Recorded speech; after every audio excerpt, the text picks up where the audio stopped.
IPA tasting time. IPA tasting time. Simcoe, Ekuanot, Cryo Hop, IPA, only Whirlpool. I have tasted this before, usually in the bottle when I do these tastings. I haven't tasted it. This is in the keg, so I'm tasting it along the way. So I kind of know what I'm getting into right now, but you guys don't, and that's exciting.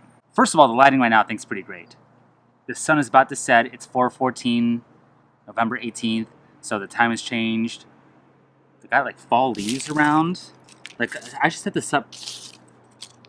I should set this up nicely. Look at this. What a great photo op.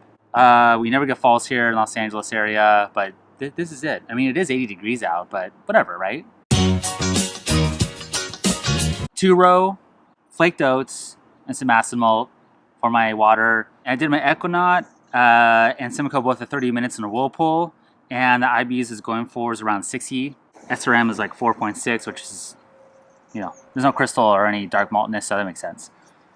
ABV is around 6%. So pretty simple. I did my Ekuanot beer with Brewyard Beer Co., and that turned out pretty damn great.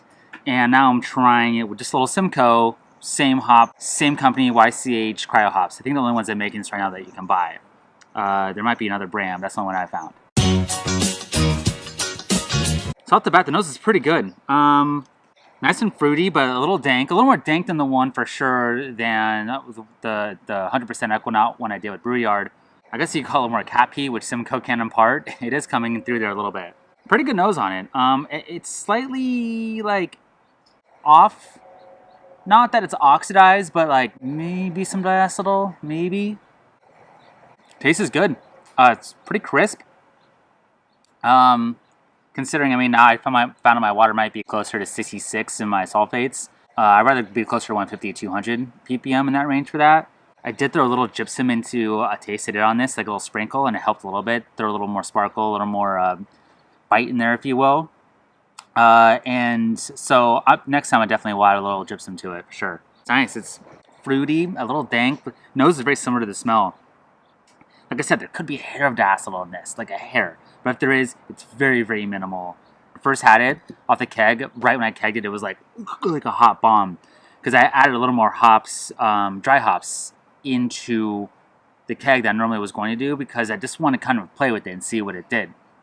I normally do like almost an ounce per gallon of dry hops, somewhere really close to that. I was going to do 0.3 ounces of Simcoe and 0.3 ounces of Ekuanot for a 1.5 gallon batch. I upped at the last minute. I went closer to 0.35 ounces on both of those. First, it was like way too harsh, way too oily, way too odd.